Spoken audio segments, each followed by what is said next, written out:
Hey, so Lindsay, thanks for taking time to meet with me. Not only are you a WVU grad, you've had experience, wow, as a farmer, as a business coach, and now you're a banker. So you've had a lot of experience starting businesses, running businesses, and getting people access to capital. Um, I think you'd be a great person to ask this first question. Why would somebody want to bring their small business to West Virginia? Well, I think my main reason will be the cost of business is just a lot cheaper in West Virginia. But really, one of the even bigger things is we're all within one day's transport of some of the largest cities in the U.S. Depending on where you're at, I mean, probably the farthest distance to get to D.C. is probably 5 hours, if it's even that far. And then, you can make it to New York in 8 or 10. You can be down to Charlotte in 6. So, I mean, we are close to most of the major centers of thought and production on the East Coast. I mean, even Chicago's one day's trip. I mean, to get to the middle of the country, it's a quick trip. So, we sit right in the middle of basically everything, and we are a outdoor gym and everything else people just don't even know about, and it's awesome. So really we try and keep it a secret so people just don't come here. They should, and if they ever do, I mean, I don't know anybody that ever regrets it. And most of the people I've ever worked with outside of West Virginia that are West Virginians are like, man, I wish I could go back. But we don't think there's much here, but there's a lot of really top class hidden away people that are like, I just wanted to be out in the middle of nowhere and do my thing, and they do it very, very well. We have a lot of artisan class that is industrial artisan class even. So I mean, there's a lot of good stuff. And like I said, we're close. We're a cheap place to have employees and a business. We're not heavily regulated like some other states. True. There's so much on that list that it's like there's zero reason for you to not be here. Cool. Ha. All right. So here's my next question. I'm bringing my small business here to West Virginia. Can you walk me through the process of getting funds to start up my business? Well, sure. So the process really, I mean, you're bringing your business here, you get your West Virginia business license, whatever form entity that's going to be. That's a quick, easy process. You bring all that into the bank with you. Everybody wants 3 years of tax returns and a personal financial statement for you and your businesses. Anything that you own 20% or more of, you're going to need information on those. And then, you bring that in, we'll do a financial analysis, and then basically, we'll make the loan from there and go off of how we collateralize the loans. That way we can get you funds that you need to get in business. It's a pretty straightforward process that, about any bank that you go into, we'll do the same thing. Cool. So, Lindsay, what sort of timing should they expect in terms of like from asking for a loan to actually getting that cash in hand? Well, so that all varies just depending on what kind of loan it is. So if all of you're after is an equipment loan, that could go pretty quick and be done in, say, 2 to 3 weeks. Okay. And even that would depend on how much the loan is for. If it's a lesser amount, we could probably do that even quicker.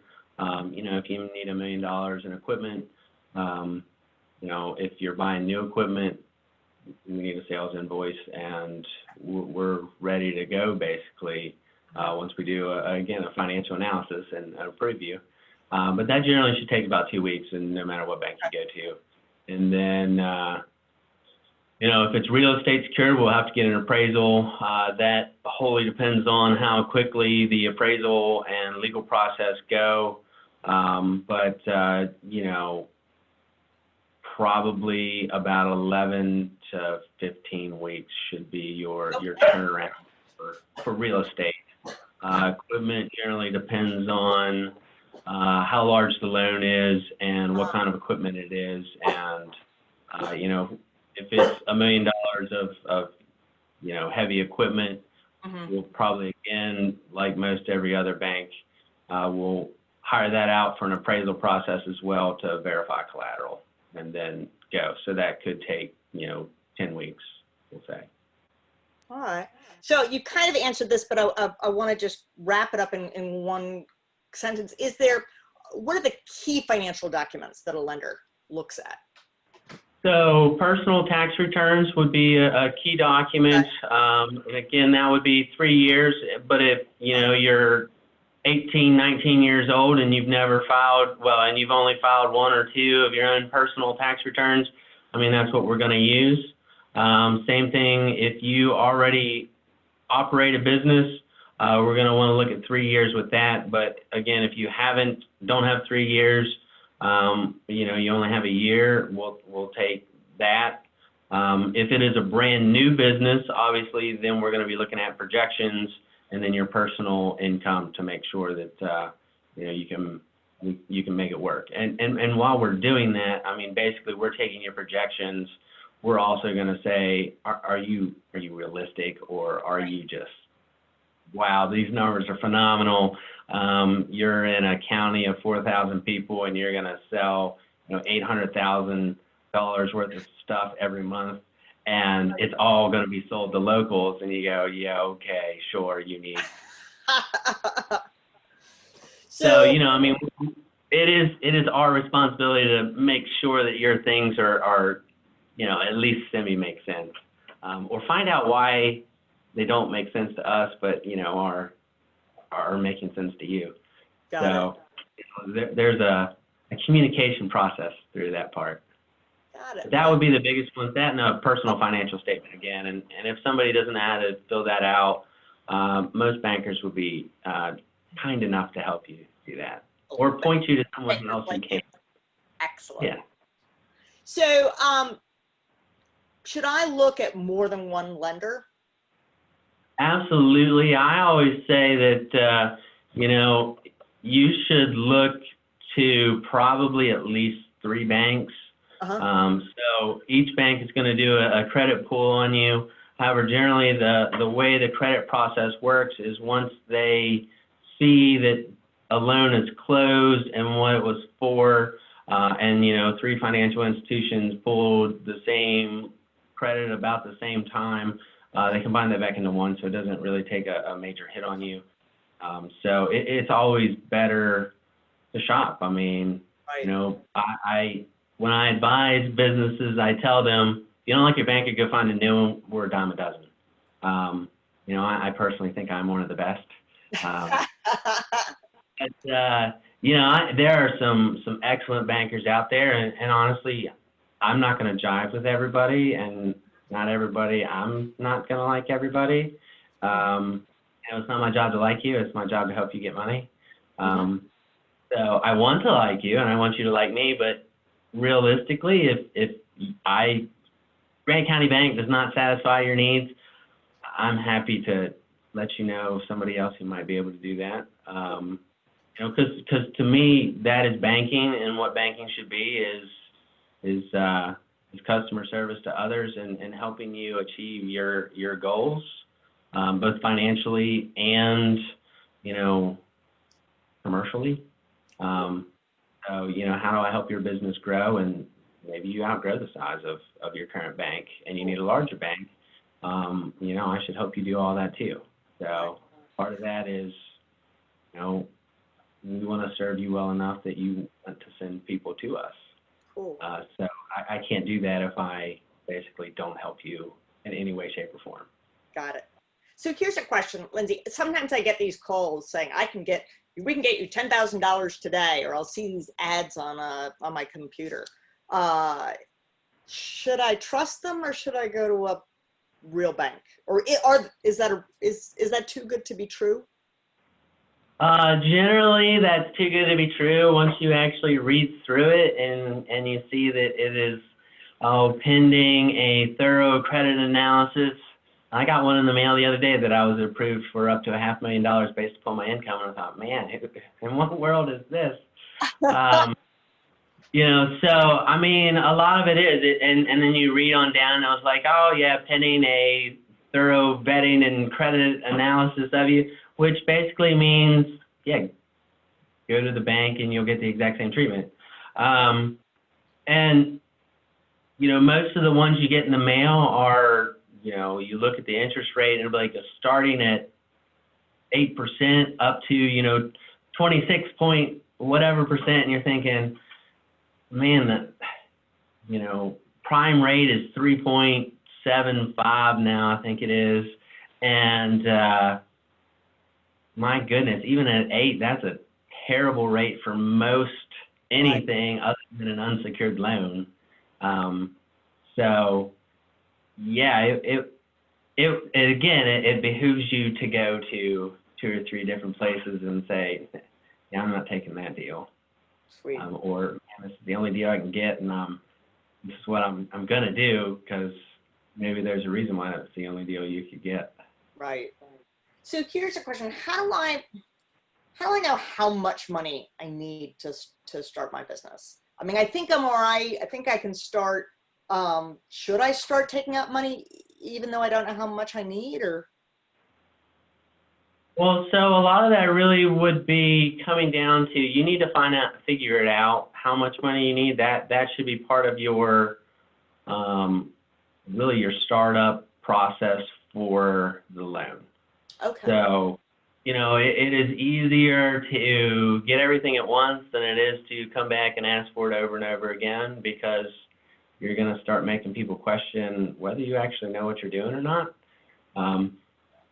But one of the biggest things to do is to sit down and work on your business, especially if you are, again, in the startup mode, because if you don't do it in the beginning, you're not going to want to work on the business while you're working in the business. And some people think that's the same thing, but it is nowhere near the same thing, in my opinion. So yeah, sit down, figure out. I mean, and again, if it's equipment that you need, that's an easy one to figure out. If it's real estate that you need, you better know what it is before you're getting your loan, because, this is what I want to pay for it versus this is what I'm actually going to buy it for is probably nowhere near the same. And, it needs figured out. There is some wiggle room, but it's never up. It's always down from what is approved. So, Lindsay, it seems that, one of the things you're saying is, do your homework, before you go out. And there are a lot of resources around the country and within the state of West Virginia. Is there a particular resource or 1 or 2 resources that you really like in terms of helping people get started? Well, so, I mean, yeah, for the startup process, I mean, obviously WVU has several resources. You have the Women's Business Center, and then you have the entrepreneurial, center that you guys work at. I can't really think of the real name. The what? LaunchLab, yeah. And there's several colleges around the state that have similar things to that. I mean, if you're manufacturing something, WVU also has their industrial programs that they use, RCBI out of Marshall University. Right. And that's 2 programs that are excellent in that, both WVU and Marshall with that. There's also, the SBA to help, who funds SCORE, which is some retired entrepreneurs who want to help people do things. And then there's the Small Business Development Center, who really that's their whole jobs, both SCORE and SBDC, to really, they kind of specialize in that startup process and help you do figure it out, do business plans, do financial projections, and so we go from there. Great. So, all right, last question, Lindsay. What is the biggest mistake that a small business can make?